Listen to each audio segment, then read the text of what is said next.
आत्मनिर्भर भारत को लेकर के பிரதமருடைய வீட்டு வசதி திட்டத்தின் மூலமாக ஏழைகள் வசிப்பதற்கு வீடு வேண்டும். गत दिनों के जो प्रयास இந்த வேலை வெகு காலங்களாக நடந்து கொண்டிருக்கிறது.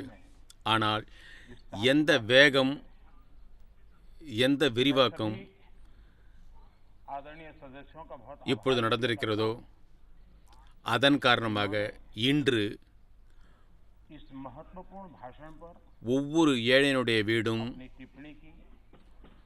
லட்சக்கணக்கான ரூபாய்க்கு அதிகமான செலவில் கட்டப்பட்டு கொண்டிருக்கிறது. आदरणीय अध्यक्ष, ஒரு விதத்தில் யார் நல்ல வீட்டை பெறுகிறார்களோ बताने से पहले அந்த ஏழை இன்று லட்சாதிபதி வரிசையில் வந்து கொண்டிருக்கிறான். कल जो घटना घटी उसके लिए दो शब्द जरूर कहना चाहूँगा। ஒவ்வொரு இந்திய குடிமகனும் இந்த விஷயத்தை கேள்விப்பட்டு மிகவும் மகிழ்ச்சி அடைவான். அது என்னவென்றால், ஒவ்வொரு ஏழையினுடைய வீட்டிலும், கிராமத்தில் உள்ள ஒவ்வொரு ஏழைகளுடைய வீட்டிலும் கழிப்பிட வசதி செய்யப்பட்டிருக்கிறது. இன்று கிராமத்தில் திறந்த வெளியில் தங்களுடைய காலை கடன்களை முடித்துக் கொள்வதற்கு மக்கள் செல்லக்கூடிய நிலைமை இல்லை. आपको धन्यवाद करके शुरू करूं। உங்களுக்கு வணக்கம் கூறிவிட்டு, நன்றி கூறிவிட்டு நான் ஆரம்பிக்கலாமா? மிகவும் நன்றி. உங்களுடைய அன்பு நிரந்தரமாக இருக்கட்டும். சுதந்திரம் பெற்று இத்தனை வருடங்களுக்கு பிறகு ஏழையினுடைய வீட்டில் மின்சார வசதியை பெற்றதால் அவர்களுடைய சந்தோஷம் आप में மிகவும் அதிகமாக இருக்கிறது. अखंडता के लिए भी एक प्रेरक उदाहरण है। मैं आज அடுப்பின் புகையில் வேலை செய்து கொண்டிருக்கும் ஏழை தாய், पूर्वक श्रद्धांजलि देता हूं। அப்படிப்பட்ட நாட்டில் இருப்பவர்களுடைய வீட்டில் இப்பொழுது சமையல் எரிவாயு கிடைத்துக் கொண்டிருக்கிறது. कि द्वितीय विश्व युद्ध के बाद விறகு அடுப்பில் வெந்து विश्व में அவதிப்படும் நிலைமையில் அவர்கள் இல்லை. एक नया वर्ल्ड நமது தாயார்களும் சகோதரிகளும் சமையல் எரிவாயுவினால் மிகவும் பயன்பெற்றிருக்கிறார்கள். प्लीज दादा, प्लीज बैठिए। தாதாவிற்கு அடிக்கடி நாம் வாய்ப்பு கொடுக்க வேண்டும். नहीं है தாதா இந்த வயதான காலத்திலும் கூட குழந்தை பருவத்து சந்தோஷத்தை அனுபவித்துக் கொண்டிருக்கிறார். அவருக்கு இப்படிப்பட்ட ஒரு வாய்ப்பு வழங்கியே தர வேண்டும். का मजा लेते रहते हैं।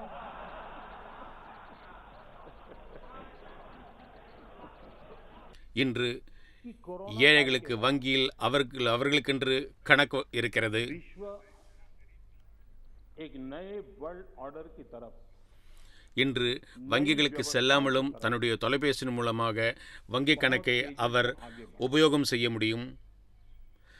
அரசாங்கத்தின் மூலமாக அவர்களுக்கு கிடைக்கும் பணம் நேரடியாக அவர்களுடைய கணக்கில் வரவு வைக்கப்படுகிறது.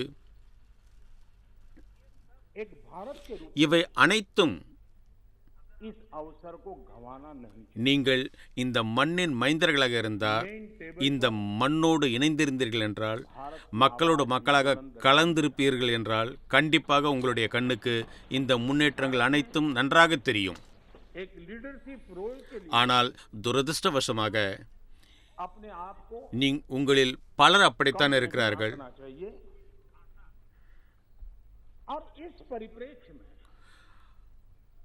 आज அவர்கள் 2014 பற்றியே பேசிக் கொண்டிருக்கிறார்கள். 75 साल அதிலிருந்து அவர்கள் வெளிவருவதற்கு விரும்பவே இல்லை. अवसर है।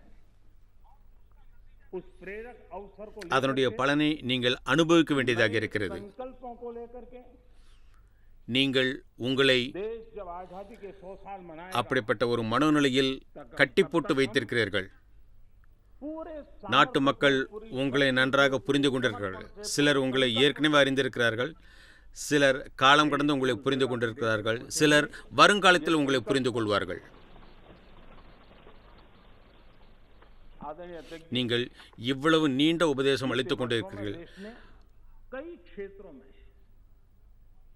मूलभूत व्यवस्थाओं में 50 வருடங்களாக நீங்கள் இந்த இடத்தில் அமர்வதற்கான வாய்ப்பை பெற்றிருந்தீர்கள். बहुत என்ன காரணம்? उसी के साथ हम आगे बढ़े।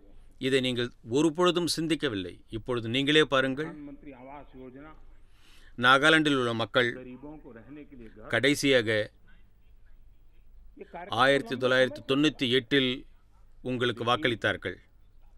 ஏறக்குறைய 24 ஆண்டுகள் ஆகிவிட்டன. ஒடிசாவில் உள்ளவர்கள் 1995இல் உங்களுக்கு வாக்களித்தார்கள். उसके कारण ஏறக்குறைய 27 வருடங்கள் ஆகிவிட்டன. கோவாவில் गरीब का घर भी 1994இல் ज्यादा कीमत का बन रहा है। முழு ஆதரவோடு உங்களுக்கு इस प्रकार से தங்களுடைய வாக்களித்திருந்தார்கள். जो भी पक्का घर पाता है கடந்த முறை वो गरीब 1998இல் आ जाता है। இல்லை 1988இல் कौन हिंदुस्तानी होगा जिसको इस बात திரிபுராவில் அங்குள்ள மக்கள் உங்களுக்கு வாக்களித்தார்கள். कि आज காங்கிரசினுடைய நிலைமை இதுதான். गरीब से गरीब के உத்தரப்பிரதேசம், பீகார், குஜராத் आज खुले 1995இல் के गांव भी मुक्त हुए हैं। कौन खुशनसीब आज हर உங்களுக்கு வாக்களித்திருந்தார்கள். गरीब के घर में भी जो கடந்த முறை है மேற்கு வங்காளத்தில் அங்குள்ள மக்கள் देश की खुशियों को ताकत 1972இல் ஏறக்குறைய 50 வருடங்களுக்கு முன்பு உங்களுக்கு धुएं से வாக்களித்தார்கள். உங்களை விரும்பியிருந்தார்கள். आंखों के साथ தமிழகத்தில் உள்ள மக்கள் गरीब தமிழகத்தில் உள்ள மக்கள் और जिस देश में தமிழக மக்கள் घर में गैस कनेक्शन हो ये स्टेटस सिंबल बन चुका था। उस देश में गरीब के घर में गैस का कनेक्शन हो, धुएं वाले चूल्हे से मुक्ति हो तो उसका आनंद कुछ और ही होता है। இந்த அவை நாட்டிற்காக தன்னுடைய பணியை செய்ய வேண்டும். அது நம்முடைய கடமை. प्लीज प्लीज बैठिए।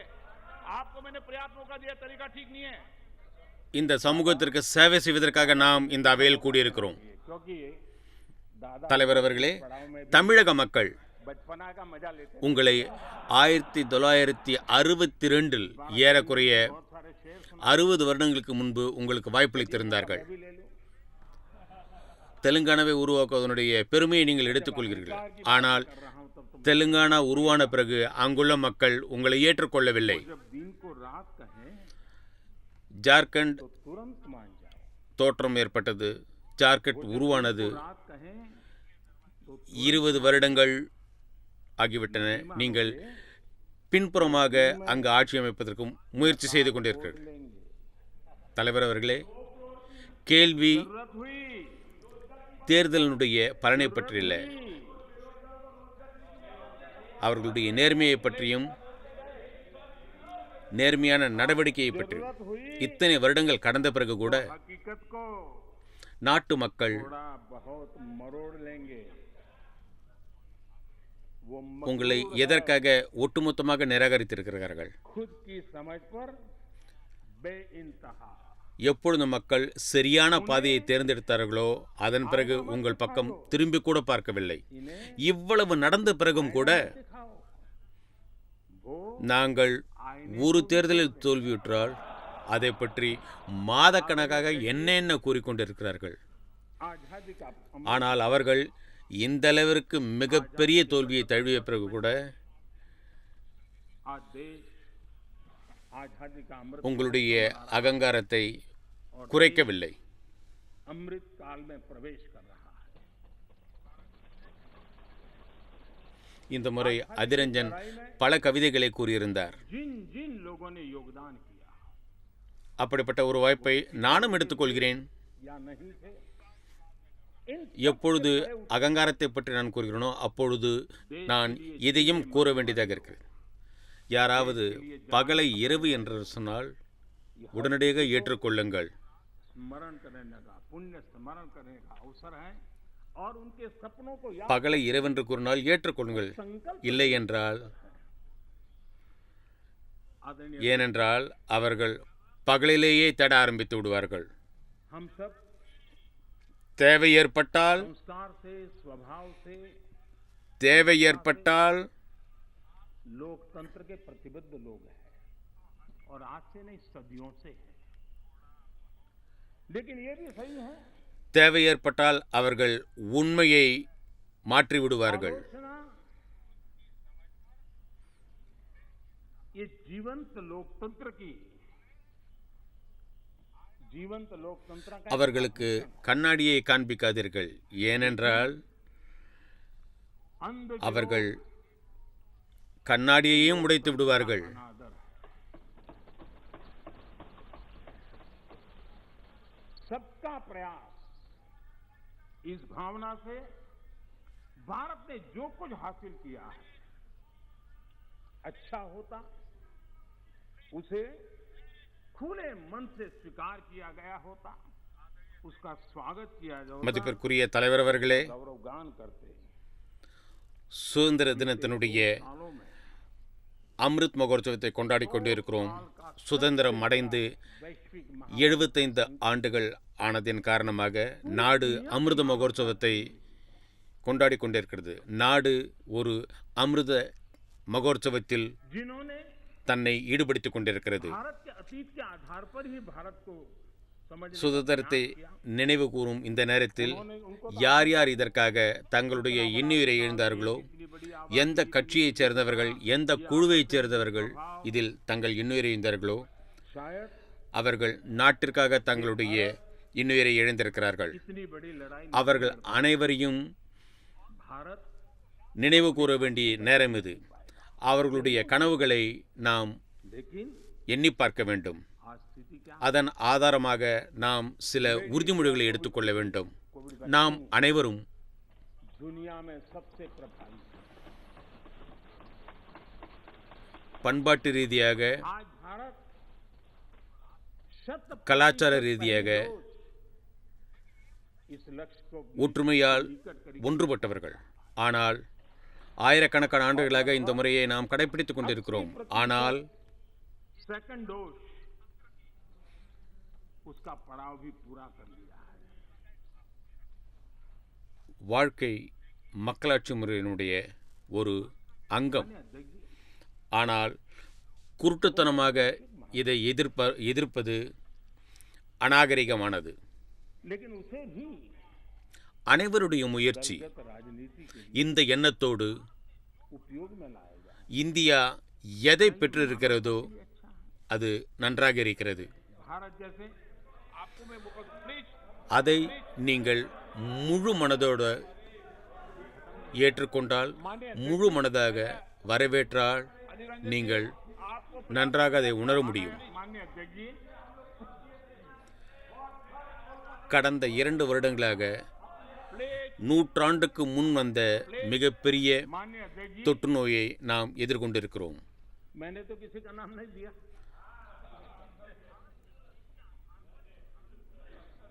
कोई भी टोपी पहन लेने की क्या जरूरत। சிலர் இந்தியாவினுடைய பழமையான நிலைமையை கருத்தில் கொண்டு பல கருத்துக்களை கூறிக்கொண்டிருந்தார்கள்.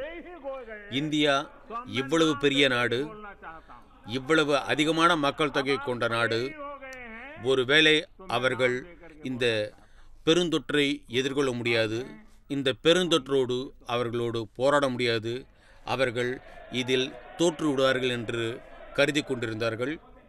ஆனால் உண்மையான நிலைமை என்ன? के दौरान वो मैंने மேட் இன் இந்தியா இந்த திட்டத்தின் மூலமாக இந்தியாவில் தடுப்பூசிகள் உருவாக்கப்பட்டன. जब WHO இன்று இந்தியா भर के लोगों को सलाह देता था, 100% एक्सपर्ट कह रहे थे முதல் தவணை தடுப்பூசியை அனைவருக்கும் செலுத்தப்பட்டு விட்டது என்ற லட்சியத்தை நோக்கி முன்னேறி கொண்டிருக்கிறது. सारी दुनिया में ஏறக்குறைய 80% மக்கள் कि मनुष्य जहां जाए 2 தவணை தடுப்பூசிகளை செலுத்திக் கொண்டிருக்கிறார்கள். संक्रमित है तो कोरोना सांस ले जाएगा। सब மதிப்பிற்குரிய தலைவர் அவர்களே, क्या किया, मुंबई கொரோனா के रेलवे स्टेशन உலகம் முழுவதும் பரவியுள்ள மிகப்பெரிய தொற்று நோய். मुंबई छोड़कर जाने के लिए प्रोत्साहित करने அதை கூட இவர்கள் தங்களுடைய தவறான அரசியலுக்கு உபயோகப்படுத்துகின்றார்கள். लोगों को प्रेरित किया गया कि जाओ இது மனிதாபிமானமற்ற செயல். महाराष्ट्र में हमारे पर जो बोझ है वो जरा कम हो और जाओ, तुम उत्तर प्रदेश के हो, तुम बिहार के हो, जाओ वहां कोरोना फैलाओ। आपने ये बहुत बड़ा पाप किया, अफरा तफरी का माहौल खड़ा कर दिया। மதிப்பிற்குரிய அவைத்தலைவர் அவர்களே, நான் யார் பெயரையும் கூறவில்லை. हमारे श्रमिक भाइयों बहनों को ஏன் தேவையில்லாமல் இவர்கள் தானாகவே குல்லாவை எடுத்து மாட்டிக்கொள்கிறார்கள்? और माननीय अध्यक्ष जी, उस समय दिल्ली में ऐसी सरकार நான் थी, பெயரோடு இப்பொழுது கூற விரும்புகிறேன். ऐसी सरकार எப்பொழுது நீங்கள் எதிராக நின்று கொண்டிருக்கிறீர்களோ நான் सरकार ने பெயரையும் கூறுகிறேன். இந்த கொரோனா சமயத்தில் बांध करके दिल्ली की எல்லையை மீறி பல விஷயங்கள் நடந்தன. लोगों को कहा संकट बड़ा है, भागो, गांव जाओ, घर जाओ, और दिल्ली से जाने के முதல் அலையின் பொழுது, आधे रास्ते கொரோனா பெருந்தொற்றின் முதல் அலையின் பொழுது अनेक मुसीबतें पैदा की, और उसका कारण हुआ कि यूपी में, उत्तराखंड में, पंजाब நான் இப்பொழுதுதான் கூறினேன் எல்லையை மீறிவிட்டார்கள் என்று. कोरोना की इतनी गति नहीं थी, முதல் तीव्रता नहीं, அலையின் பொழுது, इस बात के कारण கொரோனா பெருந்தொற்றின் முதல் அலையின் பொழுது लपेट में நம் நாடு मान्य முழு அடைப்பை கடைபிடித்தது. ये உலக சுகாதார மையத்தின் அறிவுறுத்தலின்படி அது நடைபெற்றது. संकट के समय ये कैसी राजनीति है? யார் யார் எங்கே இருக்கிறார்களோ அவர்கள் அனைவரும் அதே இடத்தில் இருக்க வேண்டும். अध्यक्ष जी, எங்கெங்கு மக்கள் புழக்கம் அதிகமாக இருக்கிறதோ அங்கு அவர்கள் சென்றால் அவர்கள் தங்களோடு கொரோனாவையும் எடுத்துச் செல்வார்கள்.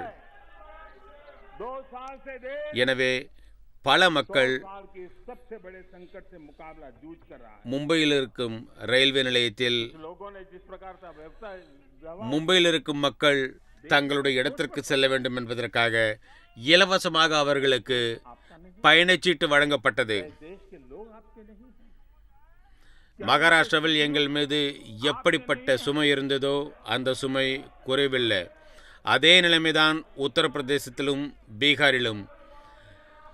எங்கெல்லாம் கொரோனா பரவியதோ कई நீங்கள் கொரோனாவை பரப்புவதற்கு மிக பெரிய பாவம் செய்துவிட்டீர்கள். नेता जो जनता के माने हुए नेता अपने आप को मानते हैं, उन्होंने लोगों को रिक्वेस्ट की हो, நீங்கள் நம்முடைய உழைக்கும் வர்க்கத்தைச் சேர்ந்த சகோதர சகோதரிகளுக்கு हाथ धोना रखो। எண்ணற்ற துன்பங்களை விளைவித்தீர்கள். कितने नेता हैं அப்பொழுது டெல்லியில் அப்படிப்பட்ட ஒரு அரசாங்கம் நடந்து கொண்டிருந்தது. तो उसमें कोई बीजेपी அந்த அரசாங்கம் என்ன செய்தது? அவர்கள் ஜீப்பில் ஒலிபெருக்கியை வைத்து டெல்லியில் உள்ள அனைத்து தெருக்களிலும் बड़े சென்றார்கள். மேலும் ஒலிபெருக்கியில் அறிவித்தார்கள், செல்லுங்கள், உங்களுடைய கிராமங்களுக்கு செல்லுங்கள் என்று கூறினார்கள். पवित्र काम करने से भी चूक गए। இதன் மூலமாக इसलिए உழைக்கும் வர்க்கத்தைச் சேர்ந்தவர்களுக்கு மிகப்பெரிய பாதிப்பு ஏற்பட்டது. कुछ लोग हैं உங்களால் தான் உத்தரப்பிரதேசத்தில், பஞ்சாபில், உத்தரகாண்டில் ये इंतजार था, கொரோனாவினுடைய பாதிப்பு அதிகமாக இல்லாமல் இருந்தது. मोदी ஆனால் நீங்கள் செய்த இந்த பாவத்தினால் கொரோனா அங்கும் அங்குள்ள மக்களை தன்னுடைய பிடியில் और कोरोना சிக்க ने भी வைத்தது. आपके धैर्य की बड़ी कसौटी की है। இது எப்படிப்பட்ட ஒரு அரசியல் முறை? மனித சமுதாயத்திற்கு எப்படிப்பட்ட ஒரு துன்பத்தை விளைவித்தார்கள்? औरों को இந்த தவறான அரசியல் போக்கு எதுவரை செல்லும்? का नाम लेते। महात्मा गांधी की स्वदेशी की बात, காங்கிரஸ் கட்சியினுடைய இப்படிப்பட்ட நடவடிக்கைகளால் अगर मोदी वोकल நாடு முழுவதும் மெல்ல மெல்ல பாதிப்பிற்கு உள்ளானது. इसलिए शब्दों को छोड़ दो भाई। लेकिन क्या आप नहीं चाहते हैं देश आत्मनिर्भर बने? 100 வருடத்திற்கு பிறகு நாம் அப்படிப்பட்ட ஒரு பெரிய துன்பத்தை எதிர்கொள்ள வேண்டியிருந்தது. அனைவரும் சிந்திக்க ஆரம்பித்தார்கள். இந்த நாடு உங்களுடையதல்லையா? இந்த நாட்டில் உள்ள மக்கள் உங்களைச் சேர்ந்தவர்கள் இல்லையா? महात्मा गांधी जी के स्वदेश के निर्णय को आगे बढ़ाइए। देश का இங்குள்ளவர்கள் உங்களுக்கு உரியவர்கள் இல்லையா? हाँ, எவ்வளவு பெரிய துன்பம் வந்திருக்கிறது. आप महात्मा பல கட்சித் தலைவர்கள் தங்களை சுய பரிசோதனை செய்து பார்த்துக் கொள்ளுங்கள். मान्य अध्यक्ष जी நீங்கள் உண்மையிலேயே மக்களுக்கு உதவி செய்தீர்களா? के लिए கொரோனா எப்படிப்பட்ட ஒரு பெரிய कोरोना में तो योग பெரும் துயர். भर में जगह बना दी। நீங்கள் दुनिया भर में कौन हिंदुस्तान முகக்கவசம் அணியுங்கள், आपने उसका भी मजाक उड़ाया। கைகளை கழுவுங்கள், சமூக இடைவெளியை கடைப்பிடிங்கள் என்று எத்தனை பேர் கூறியிருந்தீர்கள். ஆனால் घर में है ये இதை கூறியது யார்? क्या नुकसान था? மக்களுக்கு இப்படிப்பட்ட கருத்துக்களை கூறுவதால் மோடி அரசாங்கத்திற்கு என்ன பயன் ஏற்பட்டது? वर्तमान हो, आपको मोदी से विरोध हो सकता இப்படிப்பட்ட ஒரு பெரும் துயரமான காலத்தில் கூட है। छोटे छोटे युवा मंच होते हैं, अगर हम सब ने मिलकर के இப்படிப்பட்ட நல்ல சிலை செல்வதற்கு முன்வரவில்லை நீங்கள். ஆனால் की तरफ आगे बढ़ने के இந்த அரசாங்கம் செய்தது. சிலர் இருக்கிறார்கள், उसका भी उपहास, यानी क्या हो गया है आपको मुझे समझ नहीं आ रहा है। அவர்களுக்கு இப்படிப்பட்ட ஒரு आज इसलिए சந்தர்ப்பம் ஒரு நல்ல வாய்ப்பாக அமைந்தது.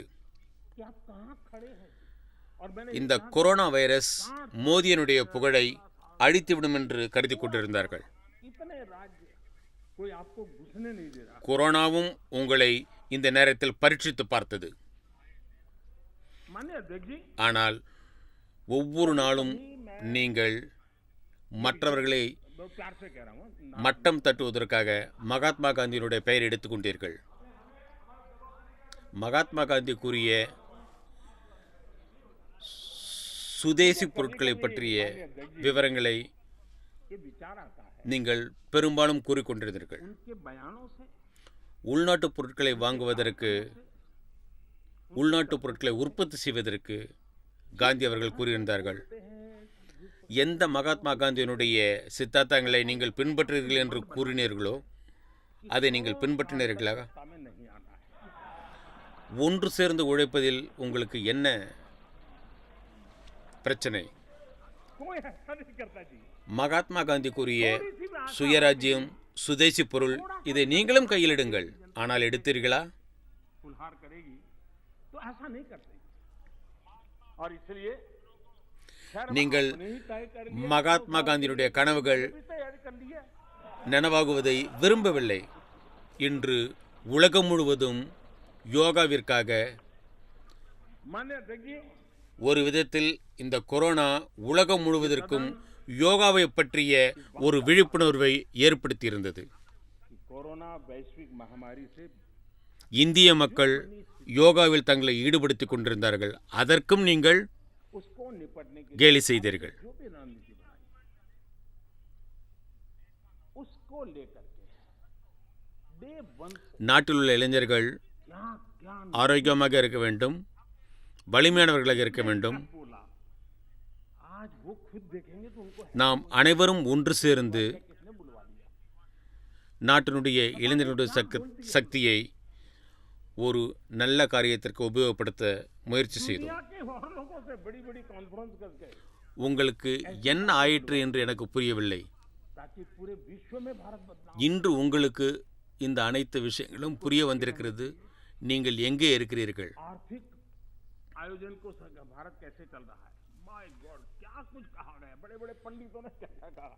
பல மாநிலங்கள் உங்களை உள்ளே நுழைவதற்கு அனுமதிக்கவே இல்லை. हम जो भी समझते थे காரணம் जो समझते உங்களுக்கே தெரியும். लेकिन समझ से ज्यादा சில சமயம் நான் और जहां समझ से समझ இந்த விஷயத்தை கூற விரும்புகிறேன். தயவுசெய்து யாரும் கோபப்பட வேண்டாம். दुनिया को अर्पण करने की ताकत भी होती है और वो हमने करके दिखाया है। और जिस रास्ते पर हम चले, आज आज विश्व के अर्थ जगत के सभी ज्ञाता சில சமயம் நான் இப்படி கருதுவது உண்டு. भारत ने जिस आर्थिक नीतियों को लेकर इस कोरोना कालखंड में अपने आप அவர்களுடைய செயல்களால், அவர்களுடைய வார்த்தைகளால், அவர்களுடைய நடவடிக்கைகளால் और अनुभव भी हम करते हैं। எப்படி நீங்கள் பேசுகிறீர்களோ, எப்படி நீங்கள் பல விஷயங்களை ஒன்று சேர்க்கிறீர்களோ, நீங்கள் मान्य जी, அதன் மூலம் எனக்கு தெரிய வருகிறது, भारत आज வரும் 100 ஆண்டுகளுக்கு நீங்கள் ஆட்சி பீடத்தில் அமர்வதற்கு விரும்பவில்லை.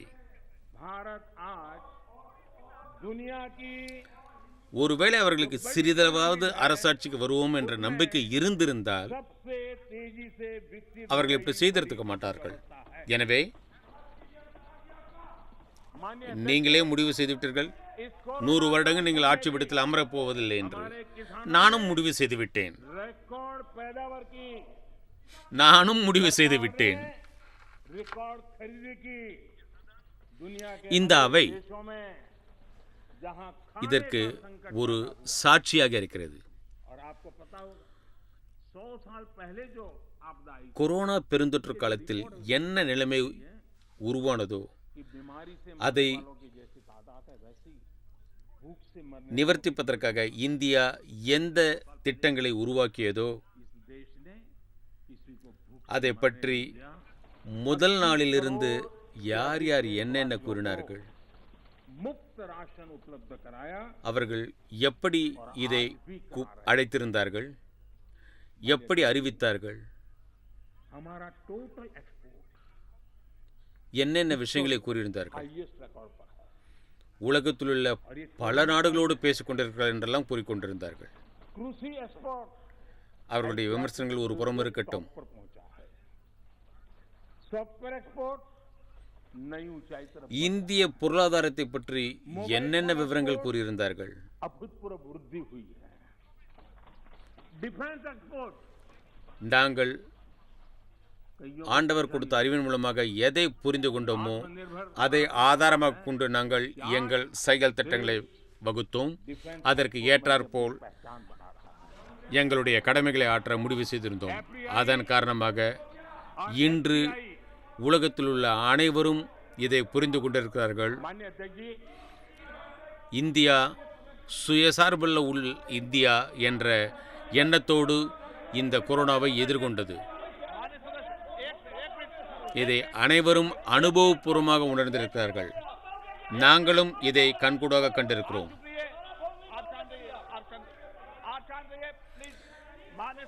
இந்தியா இன்று உலகத்தில்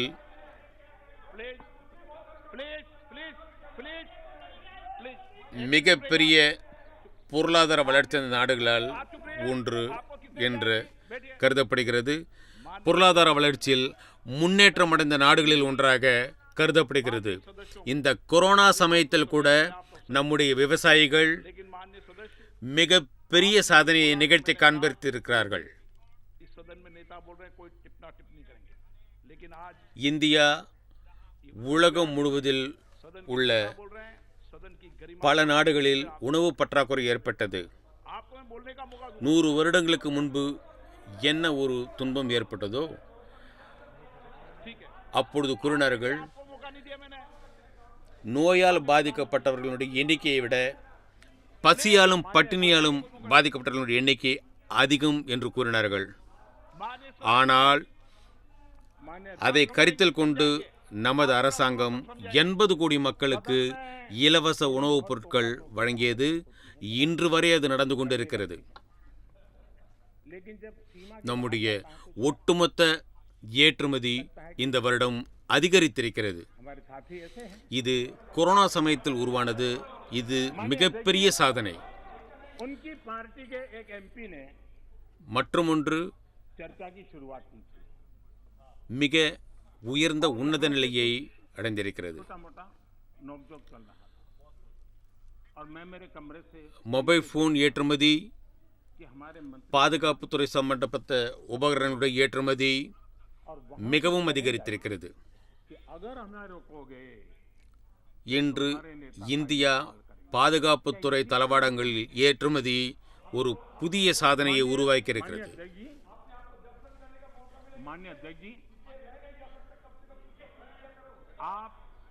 आपने आपको अब हर एक को अपना सीआर सुधारने की कोशिश तो करनी चाहिए, और मैं मानता हूं जितना किया है उससे आपका सीआर ठीक हो गया है। जिन लोगों को रजिस्टर करना है आपके इस पराक्रम को कर लिया है, जिस ज्यादा क्यों कर रहे हो? அவையில் மாறுபட்ட கருத்துக்கள் இருப்பது इस सत्र में तो कोई आपको नहीं निकालेगा, विश्वास। நல்லதுதான். சூடான விவாதங்கள் இந்த அவைக்கு தேவைதான். நமது நண்பர்கள் அப்படிப்பட்டவர்களாக இருக்கிறார்கள். मैं आपको गारंटी देता हूं। அவர்கள் கட்சியைச் சேர்ந்த ஒரு மாநிலங்களவை உறுப்பினர் கூறியிருந்தார், ठीक है, इस जगह से अरे वे ऐसे ही बच गए हो। இங்கிருந்து சில விஷயங்கள் நடந்தன. நான் என்னுடைய அறையில் அமர்ந்து திரையில் அதை பார்த்து கொண்டிருந்தேன். एफडीआई और एफपीआई का रिकॉर्ड निवेश आज भारत में हो रहा है। நாங்கள் வந்தால் உங்கள் தலைவருக்கு இப்படிப்பட்ட ஒரு நிலைமை ஏற்படும் என்று கூறினார்கள். இது சரியா?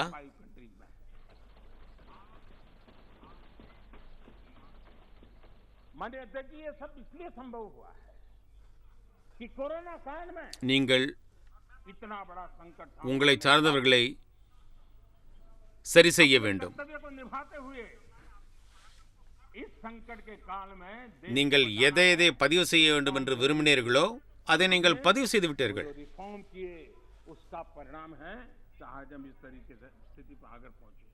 माननीय अध्यक्ष जी, இந்த அவையில் உங்களை யாரும் வெளியேற்ற முடியாது. அதற்குண்டான உத்தரவாதத்தை நான் உங்களுக்கு அளிக்கிறேன். नियमों को प्रक्रियाओं को सरल किया. आत्मनिर्भर भारत का जो मिशन है उसको हमने चरितार्थ करने के लिए भरपूर कोशिश की. ये सारी उपलब्धियां ऐसे हालत में देश ने हासिल की हैं जब अंतर्राष्ट्रीय स्तर पर आर्थिक जगत में बहुत बड़ी வெளிநாடுகளுடைய முதலீடு இந்தியாவில் அதிகரித்துக் கொண்டே இருக்கிறது. सप्लाई चेन पूरी तरह चरमरा गई है. உலக அளவில் இந்தியா 5வது இடத்தை பெற்றிருக்கிறது. दुनिया में கொரோனா சமயத்தில் केमिकल फर्टिलाइजर இவ்வளவு பெரிய துன்பம் நமக்கு வந்த பொழுதும் கூட நாம் நம்முடைய கடமையை சரியாக செய்திருந்தோம். बोझ देश पर आया है. இந்த துயரமான நேரத்தில் கூட நாம் நாட்டை பாதுகாப்பதை நம்முடைய முதல் கடமையாக கருதியிருந்தோம். किया भारत ने वो सारा बोझ देश ने अपने कंधों पर उठाया और किसान को ट्रांसफर नहीं होने दिया है. भारत ने फर्टिलाइजर की सप्लाई को भी இந்த கொரோனா சமயத்தில் जारी रखा है. புதிய தொழில் தொடங்குவதற்கு உண்டான விதிமுறைகள் மிகவும் எளிமையாக்கப்பட்டன. भारत ने अपनी खेती நாம் இதற்கு अपने छोटे किसानों को மிக முயற்சிகள் எடுத்திருந்தோம். संकट से बाहर निकालने के लिए बड़े फैसले लिए. मैं कभी இந்த அனைத்து முயற்சிகளும் கொரோனா சமயத்தில் எடுக்கப்பட்டன. लोग जड़ों से இதன் மூலமாக நாம் அகில உலக அளவில் ஒரு மிகப்பெரிய சாதனையை நிகழ்த்த முடிந்தது. महलों में बैठने की आदत हो गई है. वो देश பொருட்களை கொண்டு செல்வதில் மிகப்பெரிய பிரச்சனைகள் ஏற்பட்டன. उनके अगल बगल में जिन किसानों की उनकी पहुंच थी உலகம் முழுவதிலும் आगे देख नहीं पाए. ரசாயன பொருட்கள் ஏற்றுமதி இறக்குமதியில் எவ்வளவு பெரிய இடர்பாடுகள் ஏற்பட்டன. किसानों के प्रति आपकी ஒவ்வொரு நாட்டிற்கும் இதன் மூலம் எவ்வளவு பெரிய சுமை ஏற்பட்டது. ஆனால் அப்படிப்பட்ட நேரத்தில் கூட छोटे किसानों के कल्याण ரசாயன பொருட்கள் தட்டுப்பாடு இருக்கக்கூடாது என்ற எண்ணத்தில் करते रहते हो. இந்திய விவசாயிகள் ஒருபொழுதும் உரத்திற்காக துன்பப்படக்கூடாது என்ற ஒரே எண்ணத்தில் விவசாயிகளுக்கு मुक्ति चाहिए. தொடர்ச்சியாக உரங்கள் हमारे அனுப்புவதற்கு முயற்சி எடுத்திருந்தது.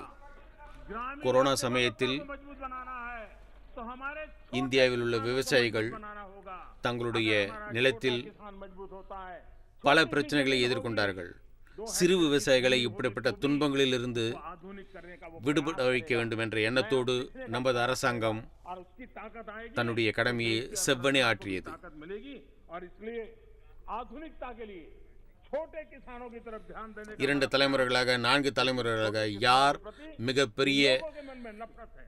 जिन्होंने छोटे किसानों के दुख கட்டிடங்களில் வசித்தார்களோ மிகப்பெரிய அரண்மனைகளில் வசித்தார்களோ அவர்களுக்கு விவசாயிகளுடைய துன்பம் माननीय अध्यक्ष जी, ஒரு காலம் தெரியாது. इस बात को हमें समझ நான் அவர்களிடம் கேட்டேன், குறு விவசாயிகள் மீது நீங்கள் ஏன் இந்த அளவிற்கு வெறுப்பை உமிழ்கிறீர்கள்? நீங்கள் சிறு விவசாயிகளுடைய நன்மைக்காக எந்த முயற்சியும் செய்ய மாட்டீர்களா? बाद भी कुछ लोग बदल नहीं. நீங்கள் எதற்காக சிறு விவசாயிகளை இப்படிப்பட்ட துன்பத்திற்கு உள்ளாக்குகிறீர்கள் என்று கேட்டேன்.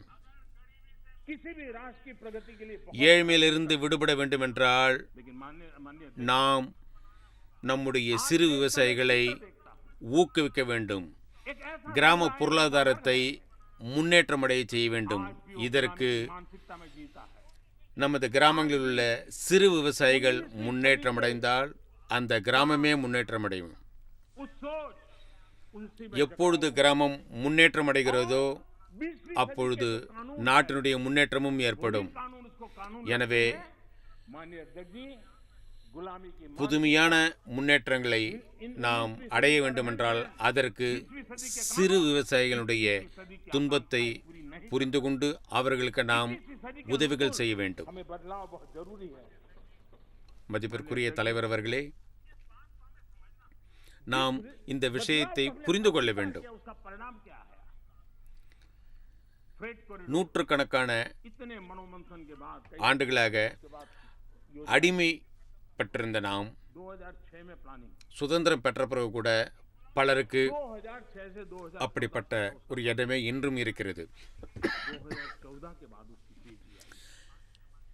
यूपी में அடிமைத்தன மனப்பான்மை सरयू नहर ஒவ்வொரு நாட்டிற்கும் பின்னடைவை ஏற்படுத்தியிருக்கிறது. 70 के दशक में शुरू हुई 70 दशक और उसकी लागत 100 गुना बढ़ गई।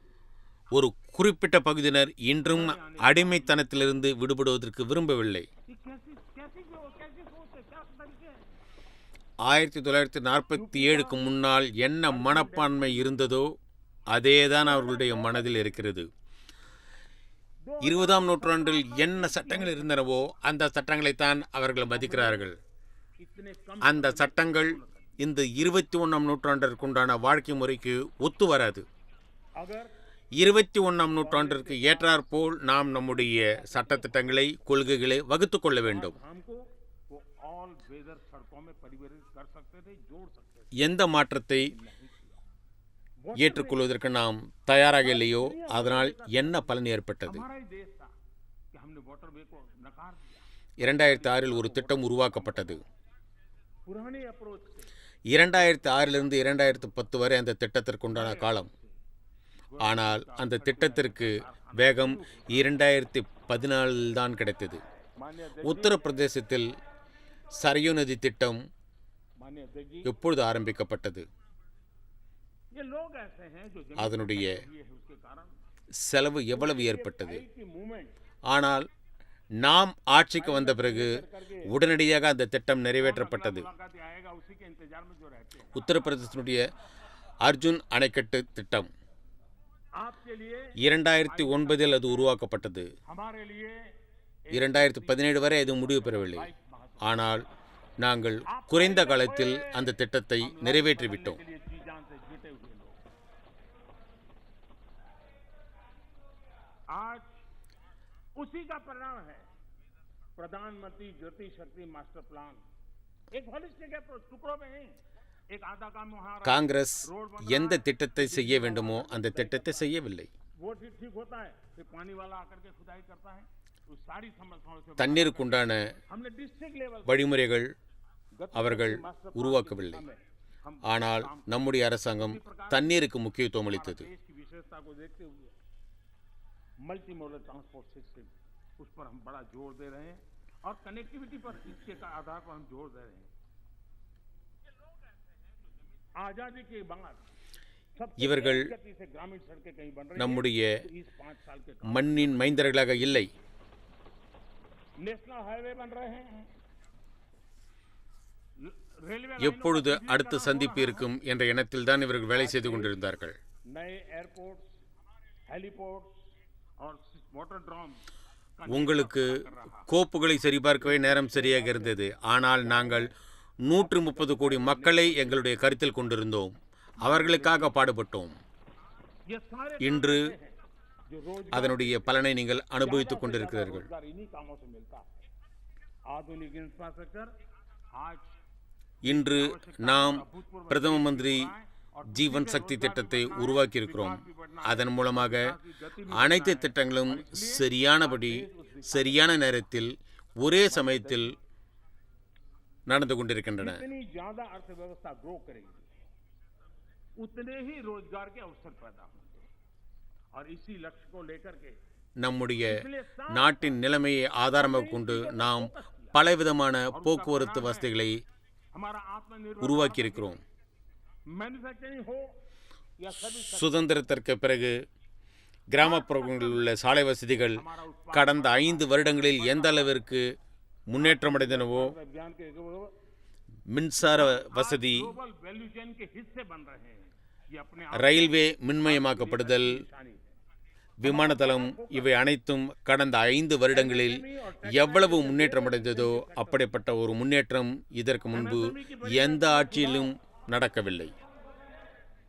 एमएसएमई की परिभाषा में இந்த அனைத்து வேலைகளும் மக்களுக்கு வேலைவாய்ப்பை வழங்கிக் கொண்டிருக்கின்றன. अवसर दिए हैं। अपने இன்று நாட்டினுடைய தேவைக்கேற்றாற்போல் பல புதிய உள்கட்டமைப்பு வசதிகள் உருவாக்கப்படுகின்றன. இதன் மூலமாக பல இளைஞர்களுக்கு எண்ணற்ற வேலைகள் கிடைப்பதற்கான வாய்ப்புகள் இருக்கின்றன.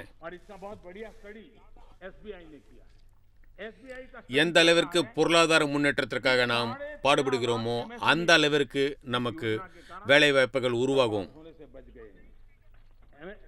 கடந்த 7 வருடங்களாக நாம் இப்படிப்பட்ட ஒரு எண்ணத்தில்தான் ஈடுபட்டிருந்தோம். உற்பத்தி துறையாக இருக்கட்டும், வேறு எந்த துறையாக இருக்கட்டும், ஒவ்வொரு துறையிலும் நம்முடைய உற்பத்தி அதிகரித்துக் கொண்டே இருக்கிறது. சுயசார்புள்ள இந்தியா என்ற திட்டத்தின் அடிப்படையில் ஒவ்வொரு வேலையும் நடந்து கொண்டிருக்கின்றன. உள்நாட்டு பொருட்களுக்கு முக்கியத்துவம் கொடுக்கும் எண்ணம் மக்களிடம் மேலோங்கி இருக்கிறது. ஜவுளித்துறை, குறு மற்றும் சிறு தொழில்களுடைய முன்னேற்றம், நாம் பல சீர்திருத்தங்களை இதில் கொண்டு வந்தோம். அவர்களுக்கு புதிய வாய்ப்புகள் உருவாக்கப்பட்டன.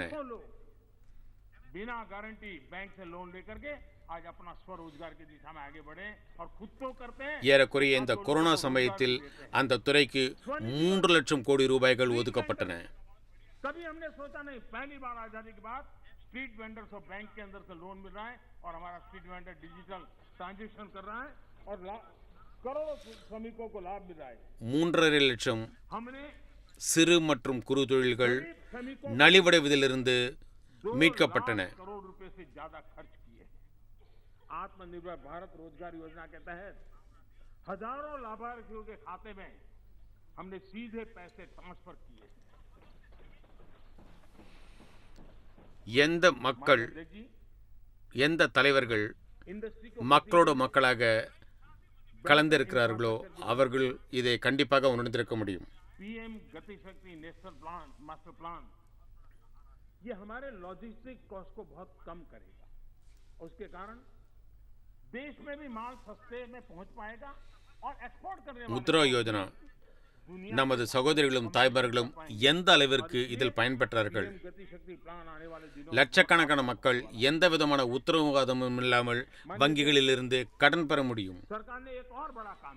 அவர்கள் அந்த தொகையின் மூலமாக பலருக்கு வேலை வாய்ப்புகளை அளித்துக் கொண்டிருக்கிறார்கள். சுதந்திரம் பெற்ற பிறகு முதல் முறையாக சாலையோர வியாபாரிகள் கூட வங்கிகளில் பணம் பெறுவதற்கான வாய்ப்பு ஏற்பட்டிருக்கிறது. நாம் ஏழை உழைப்பாளர்களுக்கு 2 லட்சம் கோடிகளுக்கு மேல் செலவு செய்திருக்கிறோம். சுயசார்புள்ள இந்தியா என்ற திட்டத்தின் மூலமாக கோடிக்கணக்கான மக்களுடைய வங்கி கணக்கில் நேரடியாக பணம் வரவு வைக்கப்பட்டது.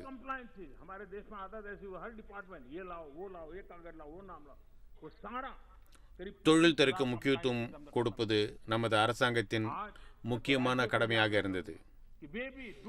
PM கத்தி சக்தி யோஜனா இந்த திட்டத்தின் மூலமாக நாம் போக்குவரத்திற்காக, பொருட்களை எடுத்துச் செல்வதற்காக எவ்வளவு செலவு செய்தோமோ அந்த செலவு குறைக்கப்பட்டிருக்கிறது. இதன் மூலம் நாம் உலக நாடுகளோடு போட்டி போடும் நிலை ஏற்பட்டிருக்கிறது. அரசாங்கம் மற்றொரு வேலையை செய்திருக்கிறது. புதிய பகுதிகளில் தொழில் தொடங்குவதற்கு வாய்ப்புகள் உருவாக்கப்பட்டன.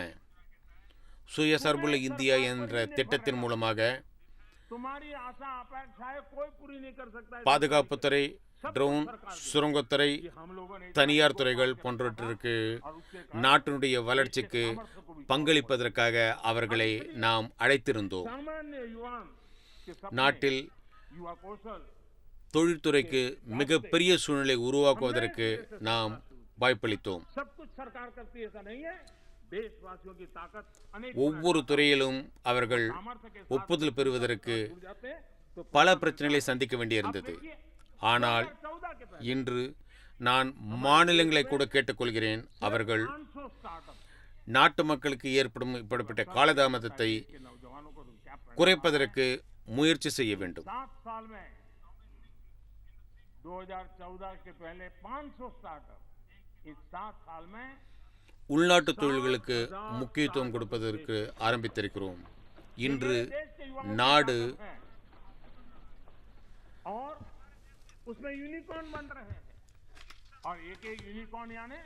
மக்களுடைய மனதில் ஒரு எண்ணம் இருக்கிறது, அரசாங்கத்தை தான் நாம் ஒவ்வொரு விஷயத்திற்கும் நம்பியிருக்க வேண்டும் என்ற முடிவு. உங்களுடைய எண்ணங்களை அரசாங்கம்தான் நிறைவேற்றும் என்ற எண்ணம் மக்களிடம் இருந்தது. இதனால் நாட்டினுடைய திறமையின் கூட மிகப்பெரிய பாதிப்பு ஏற்பட்டது. இதனால் அனைத்து இளைஞர்களுக்கும் மிகப்பெரிய பாதிப்பு ஏற்பட்டது. அனைத்தையும் அரசாங்கம்தான் செய்ய வேண்டும் என்ற நிலைமை இல்லை. இளைஞர்கள் முழு மனதோடு வேலை செய்வதற்கு, தங்களுடைய கடமை ஆற்றுவதற்கு முன்வந்தால் இந்த நாடு எதற்கும் அரசாங்கத்தை சார்ந்திருக்கும் நிலைமையில் இருந்து மீளும்.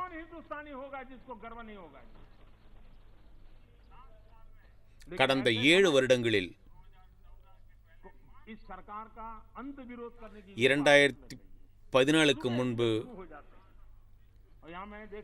500 ஸ்டார்ட் அப்கள் தான் இருந்தன. ஆனால் இன்று 7000 ஸ்டார்ட் அப்கள் உருவாக்கப்பட்டிருக்கின்றன. அதில் யூனிகார்ன் உருவாகி கொண்டிருக்கிறது. ஒவ்வொரு யூனிகார்னும் ஏறக்குறைய 1000 கோடிக்கணக்கான மதிப்பில் இருக்கின்றன. மிக குறைந்த நேரத்தில் இந்தியாவினுடைய யூனிகார்ன் 100 என்ற இலக்கை தொட இருக்கிறது. இது ஒரு மிகப்பெரிய சாதனை.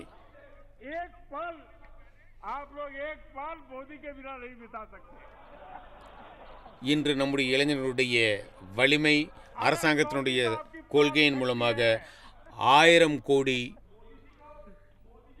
மதிப்புள்ள யூனிகார்ன் நிறுவனங்கள் அவர்கள் பகுதியிலேயே அமைக்கப்படவிருக்கின்றன.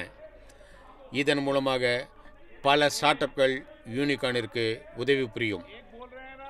இதன் மூலமாக உலகத்தில் இன்று இந்தியா ஸ்டார்ட் அப்பில் 3வது இடத்தில் இருக்கிறது. இதற்காக ஒவ்வொரு இந்திய குடிமகனும் கர்வப்பட்டுக் கொள்ள வேண்டும். கண்மூடித்தனமாக இந்த அரசாங்கத்தை எதிர்க்கட்சியினர் எதிர்க்கக்கூடாது. நம்முடைய அதிரஞ்சன் கூறினார், என்ன இருக்கிறது இவர்களுடைய உரையில்? அனைவரும் மோதி மோதி மோதி என்றே கூறிக்கொண்டிருக்கிறார்கள். மோதி புராணத்தையே பாடிக்கொண்டிருக்கிறார்கள். என்ன காரணம்?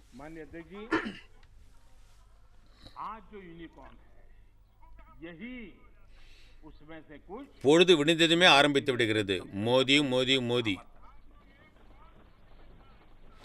நீங்கள் ஒரு வினாடி கூட மோதி இல்லாமல் உங்களுடைய வாழ்நாளை கழிக்க முடியாது. ஒரு வினாடியை கூட நீங்கள் கழிக்க முடியாது. மோதி உங்களுடைய உயிர் சக்தி.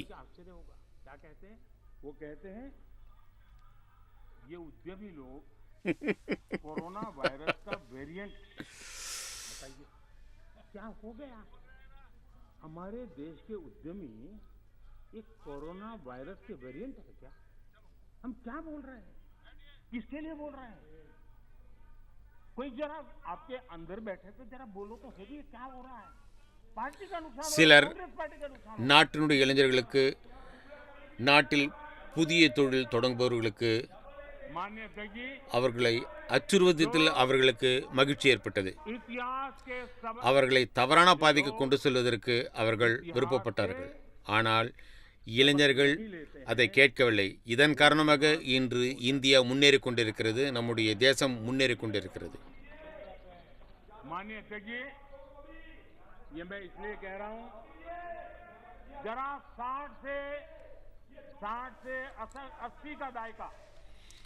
ஆனால் காங்கிரஸில் அப்படிப்பட்ட மக்கள் உட்கார்ந்திருக்கிறார்கள். அவர்கள் கூறுகிறார்கள்,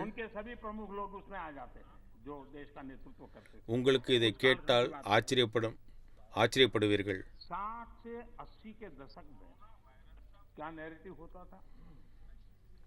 இந்த தொழிலதிபர்கள் கொரோனா வைரஸினுடைய திரிபுகள் என்று கூறுகிறார்கள்.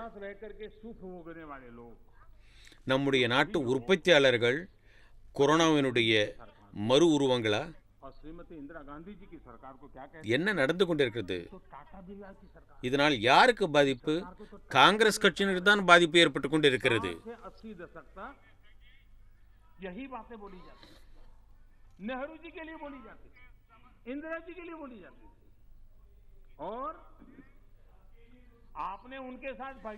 யார் வரலாற்றிலிருந்து பாடம் கற்றுக்கொள்ள விரும்பவில்லையோ அவர்கள் வரலாற்றிலிருந்து விலகி விடுவார்கள். அவர்கள் வரலாற்றில் இடம்பெற மாட்டார்கள். எனவே நான் கூறுகிறேன், தயவுசெய்து 70-80களில் என்ன நடந்தது என்று நினைவு கூர்ந்து பாருங்கள். அப்பொழுது இந்த நாட்டை யார் ஆண்டார்களோ அவர்களுக்கு தெரிந்திருக்கும். 70-80களில் என்ன நடந்தது? அப்பொழுது காங்கிரசினுடைய ஆட்சிதான் இருந்தது. காங்கிரஸோடு இருந்து சுகத்தை அனுபவித்தவர்கள் நேருவினுடைய அரசாங்கத்தையும் இந்திரா காந்தியினுடைய அரசாங்கத்தையும் என்ன கூறினார்கள்? இது டாடா பிர்லாவினுடைய அரசாங்கம் என்று கூறினார்கள். 70-80களில் இப்படித்தான் கூறிக்கொண்டிருந்தார்கள். நேருவிற்காகவும் இந்திரா காந்திக்காகவும் அவர்கள் எதைத்தான் கூறிக்கொண்டிருந்தார்கள்? டாடா பிர்லாவினுடைய ஆட்சி என்று கூறினார்கள்.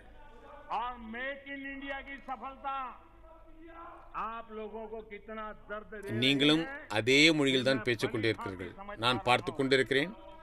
நீங்கள் எந்த அளவிற்கு தரம் தாழ்ந்து போய்விட்டீர்கள் என்று நான் பார்த்து கொண்டிருக்கிறேன்.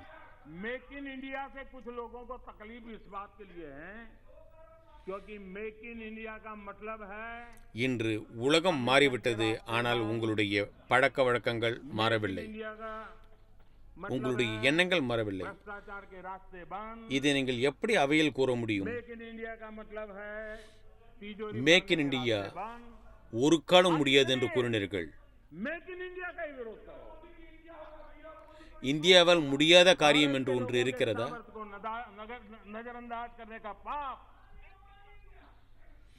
நீங்கள் நாட்டிற்கு எதிராக ஏன் பேசிக் கொண்டிருக்கிறீர்கள்? மேக் இன் இந்தியாவை பற்றி கேலி பேசினார்கள். ஆனால் இன்று என்ன நடந்திருக்கிறது? நாட்டினுடைய இளைஞர்களுடைய சக்தி இதை உருவாக்கி சாதித்து காட்டியிருக்கிறது. இன்று மேக் இந்தியாவுடைய வெற்றி உங்களுக்கு எப்படிப்பட்ட ஒரு வழியை கொடுத்து கொண்டிருக்கிறது என்பதை நான் கண்கூடாக கண்டு கொண்டிருக்கிறேன்.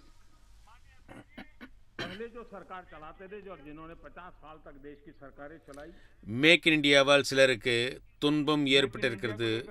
மேக் இன் இந்தியாவுடைய பொருள் என்னவென்றால் கமிஷன் வரும் வழி தடைபட்டிருக்கிறது.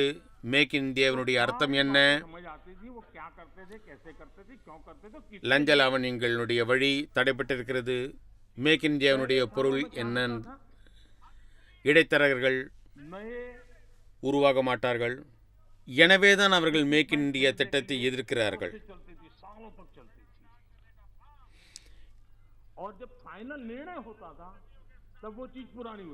இந்திய மக்களுடைய, இந்திய இளைஞர்களுடைய சக்தியை அவர்கள் குறைத்து மதிப்பிடக்கூடாது.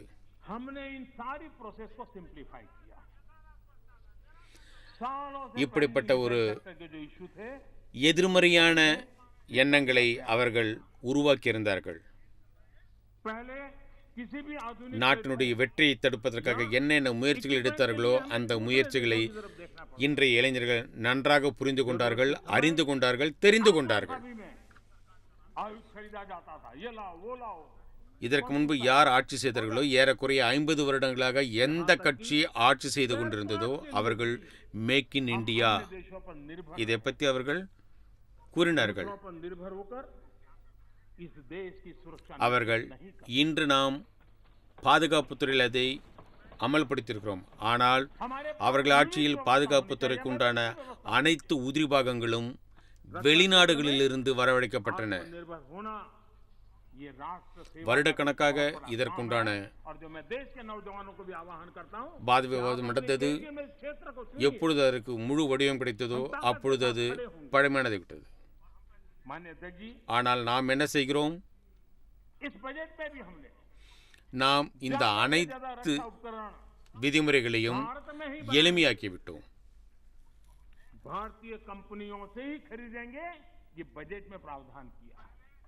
திட்டத்தை நிறைவேற்றுவதற்குண்டான கால அவகாசத்தை நாம் குறைத்தோம்.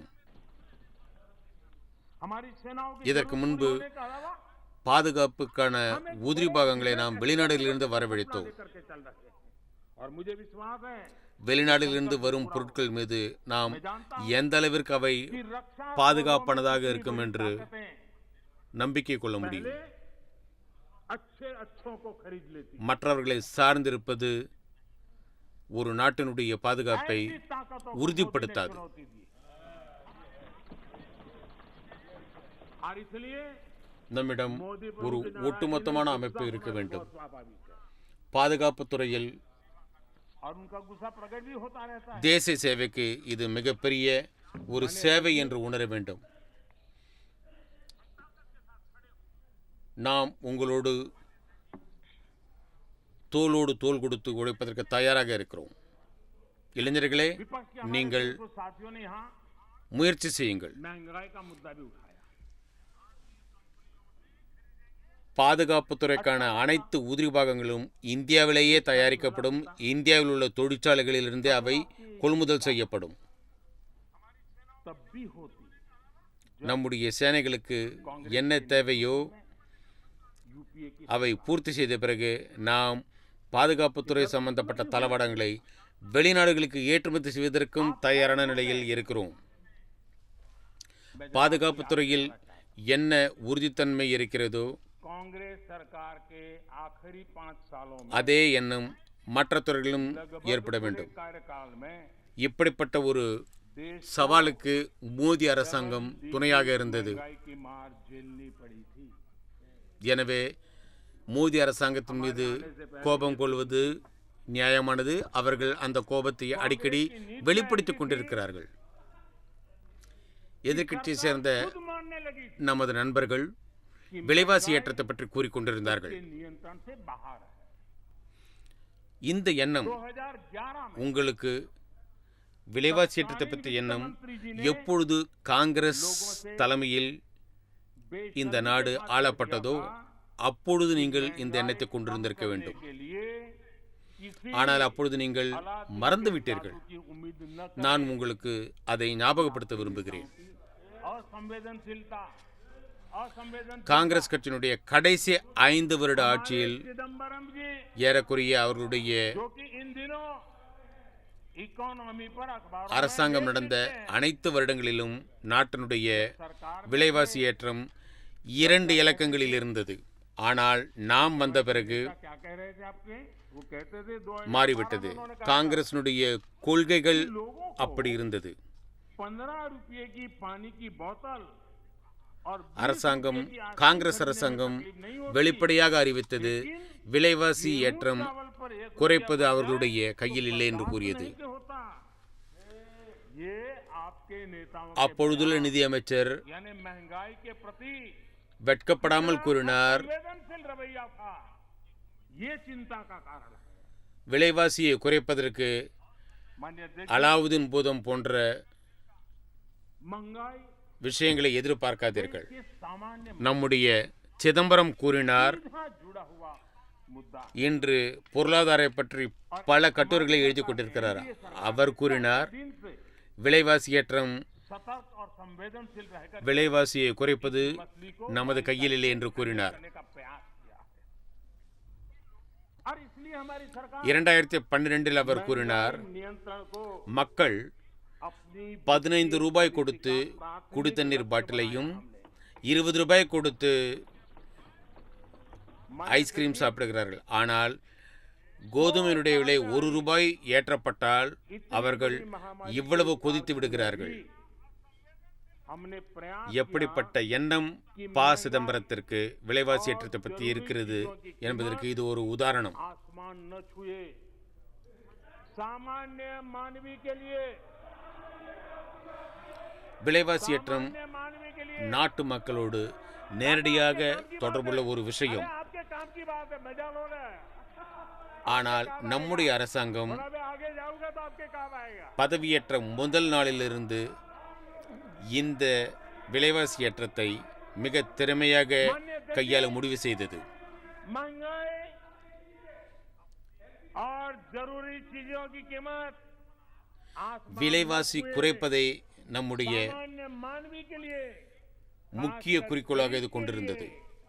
महंगाई बर्दाश्त की सीमा से बाहर न हो 100 வருடங்களுக்கு பிறகு வந்த இந்த பெருந்தொற்று காலத்தில் கூட நாம் हमने क्या விலைவாசி ये आंकड़े அத்தியாவசிய பொருட்களுடைய விலை ஒரு பொழுதும் ஆகாயத்தை தொடக்கூடாது, ஒரு பொழுதும் அது உயர்ந்து விடக்கூடாது என்று முடிவு செய்தோம்.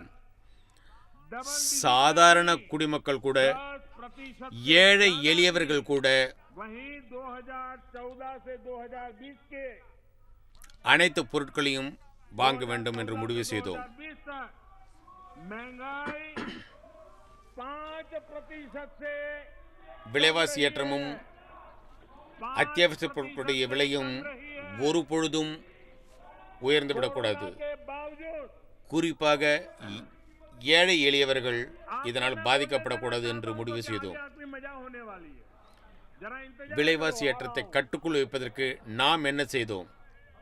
कोरोना के बावजूद இந்த புள்ளி விவரம் கூறுகிறது, महंगाई 5.2% காங்கிரஸ் ஆட்சி காலத்தில் और उसमें भी फूड விலைவாசி ஏற்றம் 2 இலக்கங்களில் இருந்தது. कम रही है 2014 2020 अपने समय में விலைவாசி ஏற்றம் वैश्विक परिस्थितियों की दुहाई देकर 5% 5%க்கும் குறைவாக இருந்தது.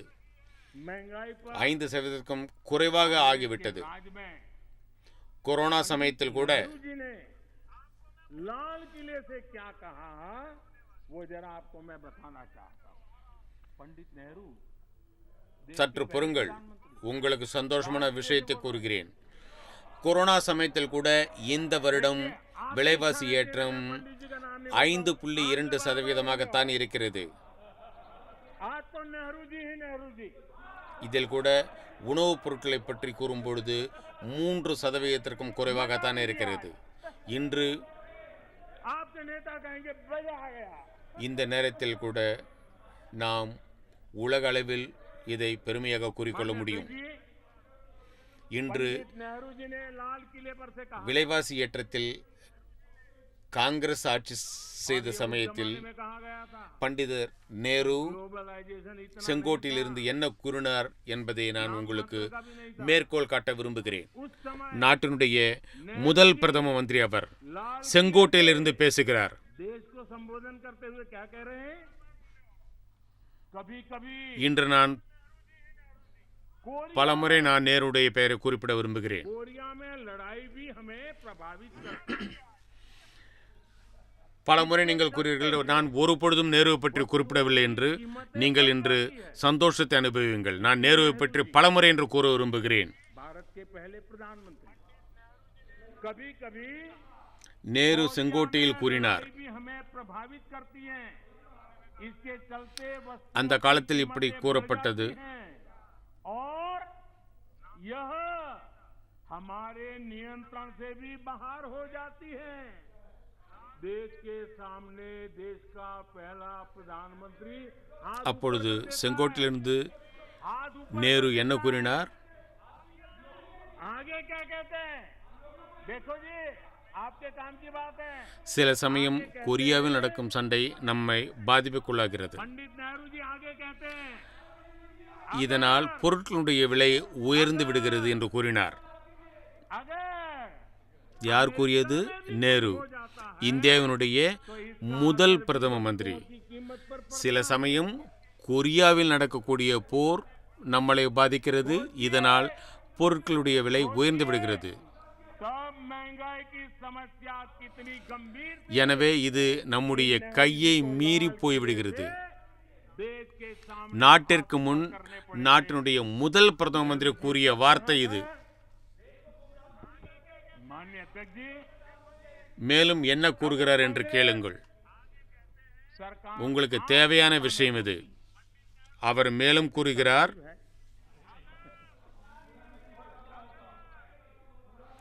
ஒருவேளை अगर आप होते அமெரிக்காவில் ஏதாவது ஏற்பட்டால் महंगाई कोरोना के அதனுடைய பாதிப்பும் நம்முடைய விலைவாசியில்தான் ஏற்படுகிறது. நன்றாக சிந்தித்து பாருங்கள். संवेदनशीलता के साथ समस्या को महत्वपूर्ण समस्या விலைவாசி ஏற்றத்தினுடைய समाधान के लिए நிலைமை எப்படி இருக்கிறது என்று நீங்கள் புரிந்து கொள்ளுங்கள். आज இப்படித்தான் நேரு आज दुनिया அப்பொழுது में கூறியிருந்தார். अमेरिका और OECD जैसे देशों में अमेरिका ஒருவேளை காங்கிரஸ் அரசாங்கம் இன்று ஆட்சியில் இருந்தால், 7% அப்படி நடக்கவில்லை, இருந்தால் நாடு தப்பித்து விட்டது. लेकिन मान ஒருவேளை இன்று நீங்கள் ஆட்சி பிடித்தல் இருந்தால், ठीकरा फोड़ करके भाग जाने वालों में से नहीं है हम விலைவாசி ஏற்றத்தை प्रयास करने वाले கொரோனாவினுடைய கணக்கில் காண்பித்துவிட்டு நீங்கள் தப்பித்துக் கொள்வீர்கள். देशवासियों के साथ खड़े रहने वाले लोग माननीय अध्यक्ष जी இந்த பிரச்சனையை முழு மனதோடு करने की நமது அரசாங்கம் எதிர்கொண்டது. இன்று உலகம் முழுவதிலும் அமெரிக்கா மற்றும் பல பகுதிகளில் மற்றும் OECD நாடுகளில் इस देश का விலைவாசி ஏற்றம் ஏறக்குறைய 7% இருக்கிறது. इतना विश्वास ஆனால் नहीं है மதிப்பிற்குரிய தலைவர் அவர்களே, कोई सरकार நாம் उसकी இன்று भलाई पे काम करे और वो फिर उसको ही தப்பித்துக் கொள்பவர்கள் நாங்கள் நேர்மையானவர்கள், பொறுப்போடு நாட்டு மக்களோடு தோளோடு தோளாக நிற்பவர்கள். ये दुर्दशा इसलिए आई क्योंकि आपने मान लिया था இந்த அவையில் नारे देकर के गरीबों को अपनी चुंगाल में फंसाए रखोगे लेकिन ஏழ்மையை குறைப்பதற்காக பல புள்ளிவிவரங்கள் காண்பிக்கப்பட்டன. ஆனால் ஒரு விஷயத்தை அவர்கள் மறந்துவிட்டார்கள். गरीब इतना जागरूक है कि आपको இந்த நாட்டினுடைய ஏழை करके रोक दिया இந்த அளவிற்கு நம்பிக்கை துரோகி அல்ல.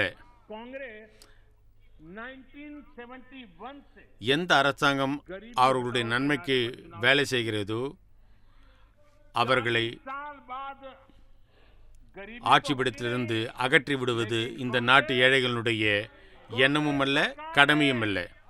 नई நீங்கள் भाषा दे दी मान्य अध्यक्ष जी கோஷம் போட்டு ஏழைகளை ஏமாற்றி விடலாம் என்று इन बातों को जानना நினைத்திருந்தீர்கள். बहुत जरूरी है ஏழைகள் உங்களை நன்றாக புரிந்து கொண்டார்கள். இந்த நாட்டினுடைய ஏழைகள் तुमको अंदाजा आता है चोट बड़ी गहरी होने वाली है மிகவும் உணர்வுபூர்வமானவர்கள், விழிப்புணர்வு உள்ளவர்கள்.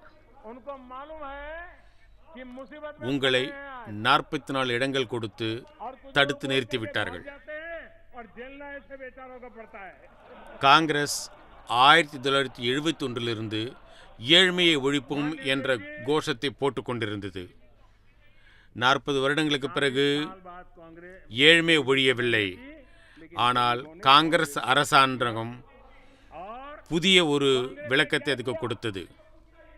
मान्य अध्यक्ष जी நாட்டினுடைய இளைஞர்கள் कांग्रेस ने गरीबी இந்த விஷயத்தை தெரிந்து கொள்வது அவசியம்.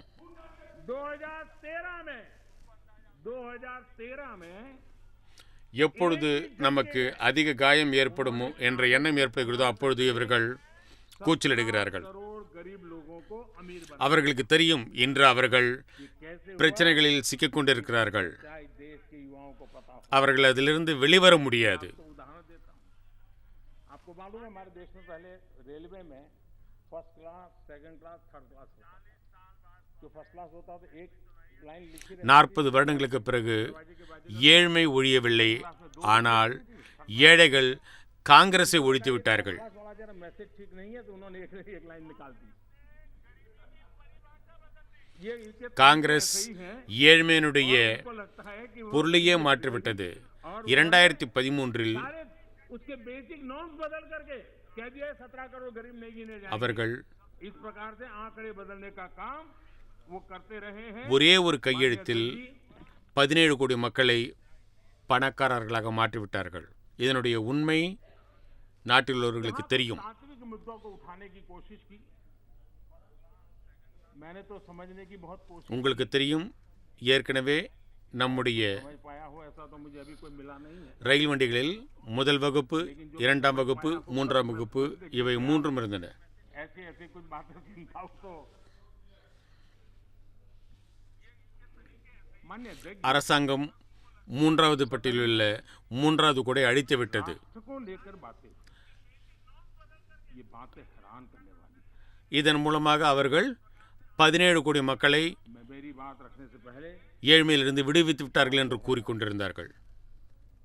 और मैं कोट कर रहा हूं, यह जानकारी बेहद இங்கு हैरत में பல डालने वाली है। முக்கியமான விஷயங்களை அவர்கள் விவாதித்தார்கள். मराठे, நான் அதை புரிந்து கொள்வதற்கு முயற்சி செய்தேன், ஆனால் என்னால் புரிந்து கொள்ள முடியவில்லை. आंध्र, उड़ीसा, उड़िया, असमी, कन्नड़, பல விஷயங்களை அவர்கள் கூறினார்கள். सिंधी, पंजाबी, पठान, कश्मीरी, राजपूत और हिंदुस्तानी இந்த அவையில் தேசத்தை பற்றி அவர்கள் விவாதித்தார்கள். இது மிகவும் பயங்கரமான விஷயம். நான் என்னுடைய கருத்தை கூறுவதற்கு முன்பு இதை பற்றி கூற விரும்புகிறேன். நான் ஒரு மேற்கோள் காட்ட விரும்புகிறேன்.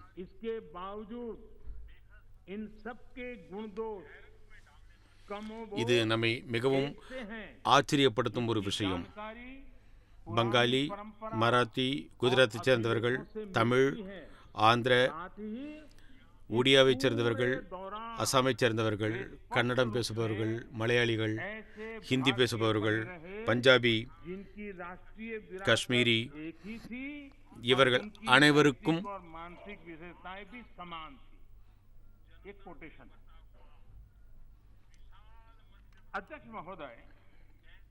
இந்த அனைத்து பகுதியிலும் சேர்ந்த இந்தியாவினுடைய மத்திய பகுதி நூற்றுக்கணக்கான ஆண்டுகளாக தங்களுக்கென்று ஒரு தனித்துவத்தை பெற்றிருக்கிறதோ,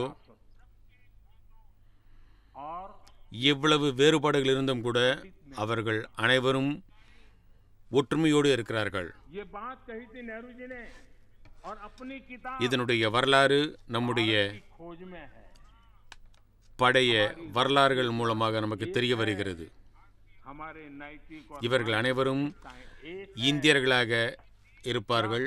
அவர்களுடைய எண்ணங்கள் ஒரே மாதிரியாக இருக்கும். அவர்களுடைய நியாயங்களும் ஒரே மாதிரியாக இருக்கும். நாம் இந்தியர்களுடைய இந்த சிறப்பை பற்றி கூறும் பொழுது இந்த மேற்கோளை காட்ட விரும்புகிறேன். தேசம் மற்றும் உரிமை. இதை நான் கூறவில்லை, நேரு அவர்கள் கூறியிருக்கிறார்கள். இதை நேரு இந்தியாவை தேடி என்ற புத்தகத்தில் குறிப்பிட்டிருக்கிறார். நம்முடைய தேசிய ஒற்றுமை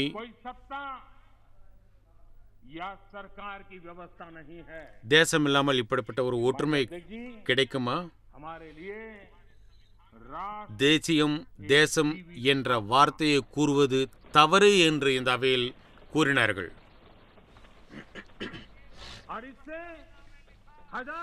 அரசியலமைப்பு சட்டத்தில் எழுதப்பட்டிருக்கிறது,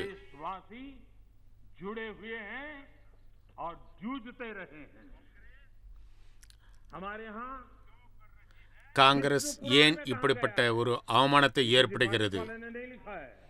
நான் மிக விரிவாக என்னுடைய கருத்தை கூற விரும்புகிறேன். மதிப்பிற்குரிய தலைவர் அவர்களே, தேசம்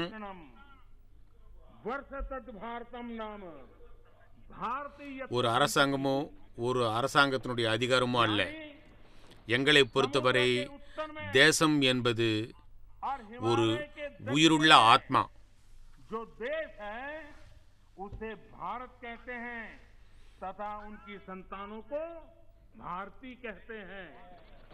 ஆயிரக்கணக்கான ஆண்டுகளாக நாட்டு மக்கள் இந்த ஆத்மாவோடு இணைந்திருக்கிறார்கள். இந்த ஆத்மாவோடு இணைந்தே இருப்பார்கள். விஷ்ணு புராணத்தில் கூறப்பட்டிருக்கிறது. இதை பண்டிதர் நேரு கூறவில்லை,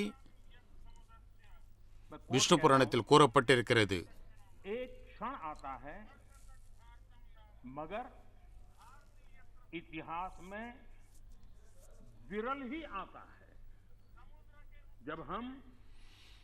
கடலுக்கு வடக்கு பக்கமும் இமயமலைக்கு தெற்கு பக்கமும் என்ன இருக்கின்றதோ அதை நாம் இந்தியா என்று கூறுகிறோம்.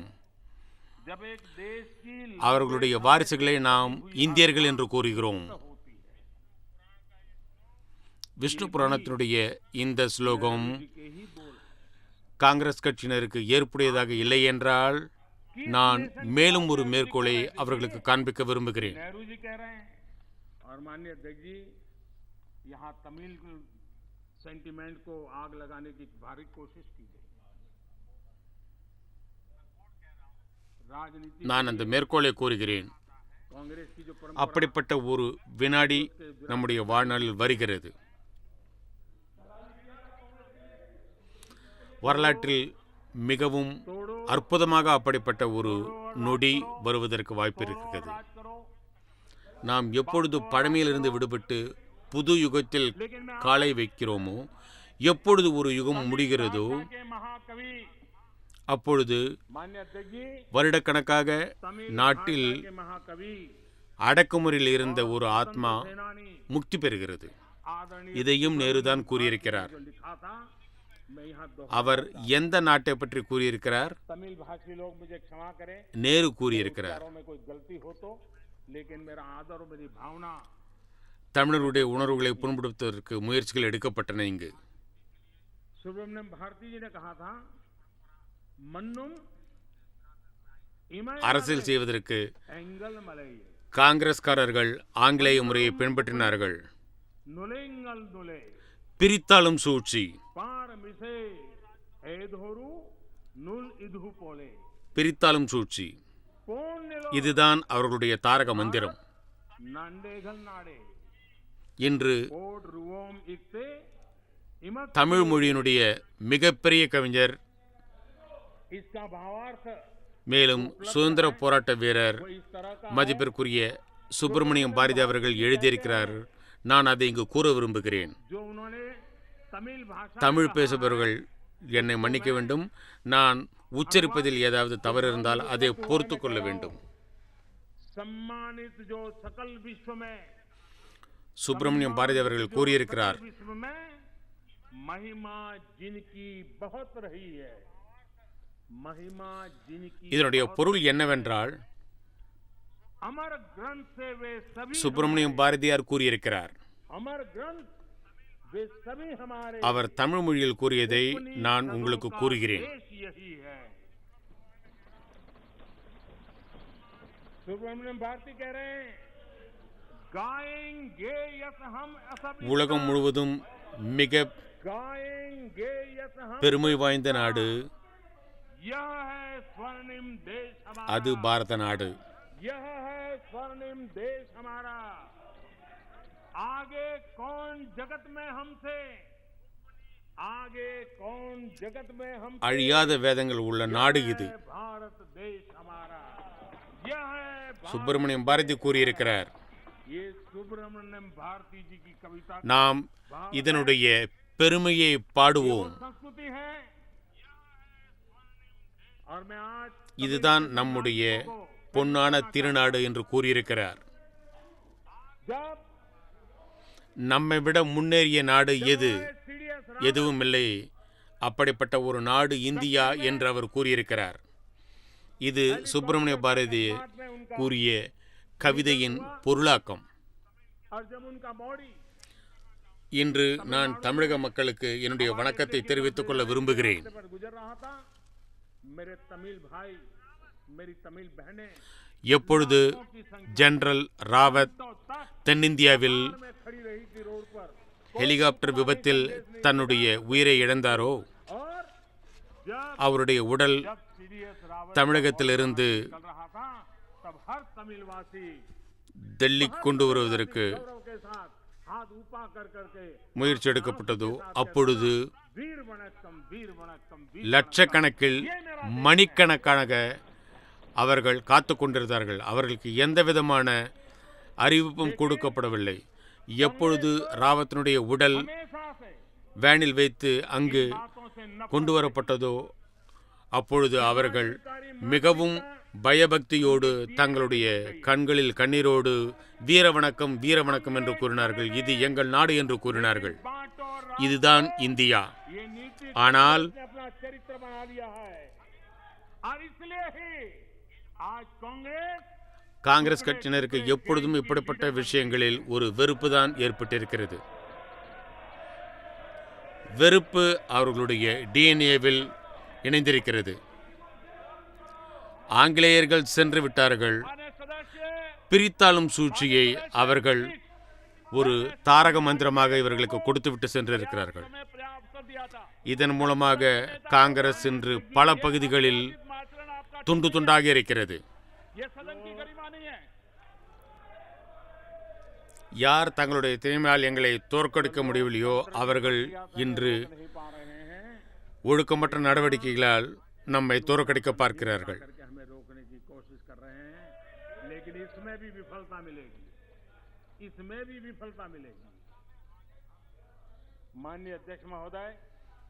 காங்கிரஸ் கட்சியினருக்கு அரசாட்சி பீடத்தில் அமர்வதற்குண்டான ஆசை சென்றுவிட்டது. அவர்களுக்கு அப்படிப்பட்ட ஒரு ஆசை இல்லை. எனவே அவர்கள் ஏதாவது செய்ய வேண்டும். அவர்கள் இதை கெடுத்துக் கொண்டிருக்கிறார்கள். எப்படியாவது இதை அழித்து விட வேண்டும் என்ற பேராசையினால் அவர்கள் தங்களுடைய செயலை செய்து கொண்டிருக்கிறார்கள். பிரித்தாளும் சூழ்ச்சியை உருவாக்கி கொண்டிருக்கிறார்கள். இந்த அவையில் அப்படிப்பட்ட வார்த்தைகள் கூறப்பட்டன.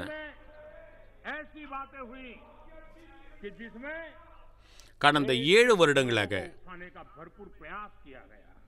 காங்கிரசினுடைய ஒவ்வொரு செயல்பாட்டையும் நாம் ஆழமாக பார்த்தால் நமக்கு நன்றாக புரியும்.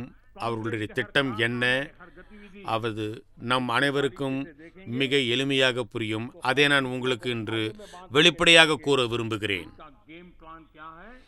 உங்களுடைய திட்டம் எதுவாக இருந்தாலும்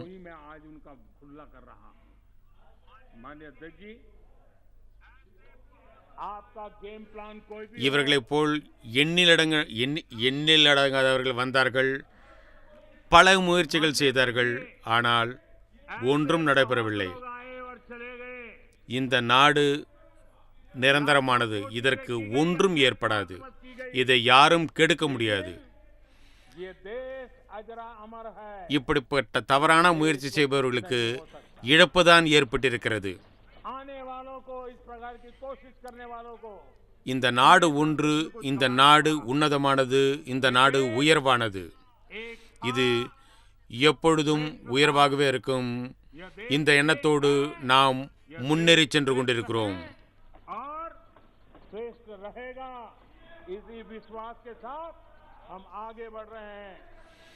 கடமை என்ற வார்த்தையை கூறுவதற்கு கூட இங்கு பல பிரச்சனைகள் இருக்கிறது. நாட்டினுடைய பிரதம மந்திரி கடமையை பற்றி ஏன் கூறுகிறார்? எந்த ஒரு விஷயத்தையும்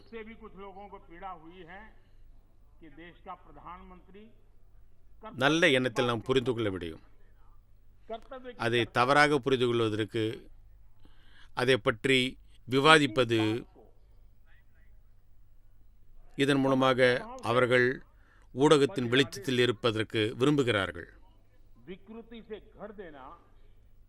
திடீரென்று காங்கிரசிற்கு கடமை என்ற வார்த்தை உறுத்தலாக இருக்கிறது.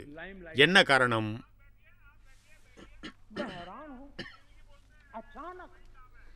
कांग्रेस को अब कर्तव्य की बात चुभने लगी है। आप लोग अजय रंजन जी, आप बैठिए। अरे आपकी जिंदगी बोलते रह रहे हैं, आपका वही काम है। நீங்கள் கூறிக்கொண்டே இருக்கிறீர்கள். मान्य अध्यक्ष जी, மோடி நேருடைய பெயரை ஒருபொழுதும் எடுக்க மாட்டார். நான் ஒன்று உங்களுடைய அந்த ஆசையை தீர்த்து விடுகிறேன். இன்று நான் பலமுறை நேருவை பற்றி கூறுகிறேன். கடமையை பற்றி ஒரு மேற்கோள் காட்ட விரும்புகிறேன். கடமையை பற்றி நேரு என்ன கூறியிருக்கிறார் என்று பாருங்கள். நான் அவருடைய குறிக்கோளை இங்கே குறிப்பிட விரும்புகிறேன். நாட்டினுடைய முதல் பிரதம மந்திரி நேரு கூறியிருக்கிறார், के संबंध में नेहरू जी ने क्या कहा था जरा मैं आज நான் quote सुनाता இன்று மறுபடியும் உங்களுக்கு கூறுகிறேன். हूं। देखिए पंडित नेहरू जी देश के प्रथम प्रधानमंत्री, இந்தியா சுதந்திரமடைந்து விட்டது. मैं आपसे फिर இந்தியாவோட சுதந்திர நாளை நாம் கொண்டாடி கொண்டிருக்கிறோம். ஆனால் फिर ஆனால் कि आजाद हिंदुस्तान புரிந்துவிட்டதா? आजाद हिंदुस्तान की सालगिरह हम ஆனால் लेकिन சுதந்திரத்தோடு நமக்கு பொறுப்பும் இருக்கிறது. सीखो, सीखने में அவர் तैयारी करो। கடமை என்பதற்கு பொறுப்பு என்ற வார்த்தையை கூறியிருக்கிறார். आजादी के साथ இது நேருவினுடைய குறிக்கோள். நான் உங்களுக்கு மறுபடியும் கூறுகிறேன், दूसरे शब्दों में जिम्मेदारी इसलिए இந்தியா சுதந்திரமடைந்து விட்டது. कर्तव्य को சுதந்திரத்தோடு நமக்கு பொறுப்பும் இருக்கிறது. பொறுப்புதான் கடமை.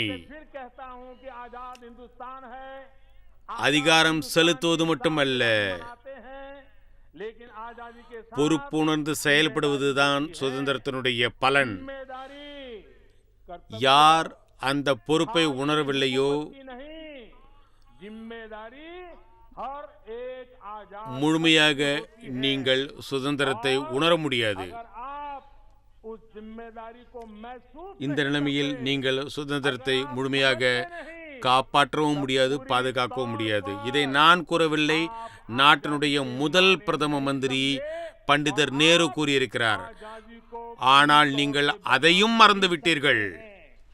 ये कर ஆனால் நீங்கள் அதையும் மறந்துவிட்டீர்கள். प्रधानमंत्री पंडित नेहरू जी ने कहा था நான் இந்த அவையினுடைய நேரத்தை அதிகமாக எடுத்துக்கொள்ள விரும்பவில்லை. அவர்களும் களைப்படைந்து விட்டார்கள். को भी भूल गए। माननीय अध्यक्ष जी मैं सदन का நம்மிடம் ஒரு சொல் வழக்கு இருக்கிறது. अब वो भी थक गए हैं। நம்மிடம் ஒரு சொல் வழக்கு இருக்கிறது.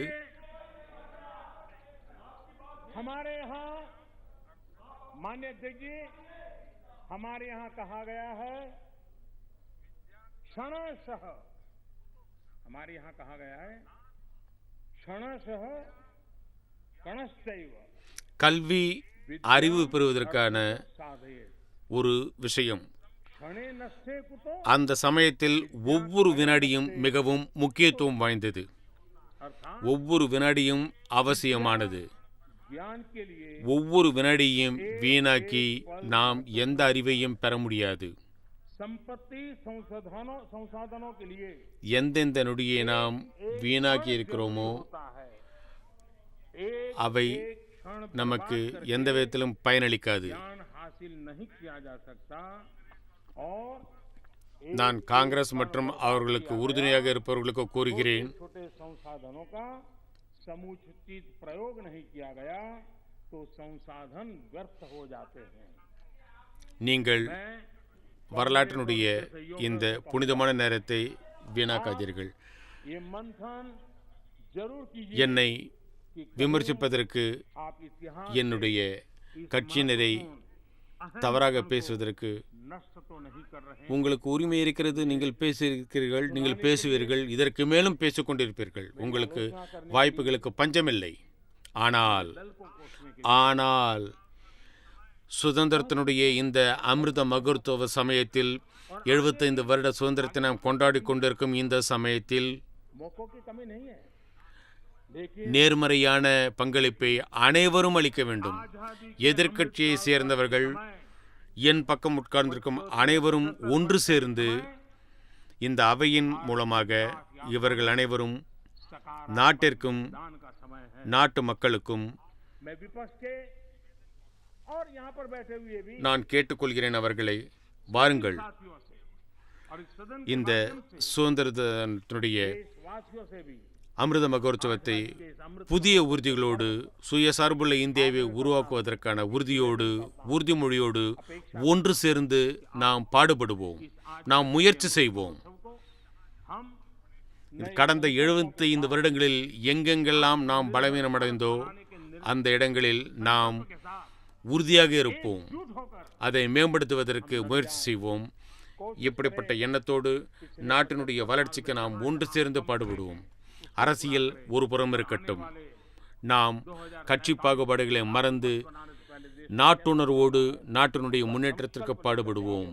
ஆனால் देश के विकास के लिए நாட்டு நன்மைக்காக முன் வாருங்கள். अपने जगह पर हैं। हम எப்பொழுது சுதந்திரத்தினுடைய 100 விழாவை நாம் கொண்டாடுவோமோ அப்பொழுது நாம் பல விஷயங்களை நினைத்து பார்ப்போம். लेकिन நாம் हम देश हित में आगे आए। 100 வருடங்களுக்கு பிறகு நாடு ये 100 वर्ष அப்படிப்பட்ட மக்களிடம் கிடைக்கும். ऐसे ही सदन அவர்கள் நாட்டை முன்னேற்றுவதற்கு முயற்சி செய்வார்கள். के ऐसी எந்த நேரம் நமக்கு கிடைத்ததோ அதை நாம் நன்றாக உபயோகிப்போம். 100 साल की நாம் பொன்னான இந்தியாவை உருவாக்குவதற்கு முயற்சி செய்வோம். நாம் முழு திறமையோடு பணியாற்றுவோம். நான் மறுபடியும் ஒருமுறை भारत के निर्माण में குடியரசுத் தலைவருடைய உரைக்கு अपने पूरे सामर्थ्य के साथ நன்றி தீர்மானத்திற்கு என்னுடைய मैं फिर एक बार ஒப்புதல் அளிக்கிறேன். सतीश जी के இந்த வாத விவாதத்தில் பங்கு பெற்ற அனைத்து உறுப்பினர்களுக்கும் மறுபடியும் நான் நன்றி தெரிவித்துக் கொண்டு என்னுடைய உரையை முடித்துக் கொள்கிறேன்.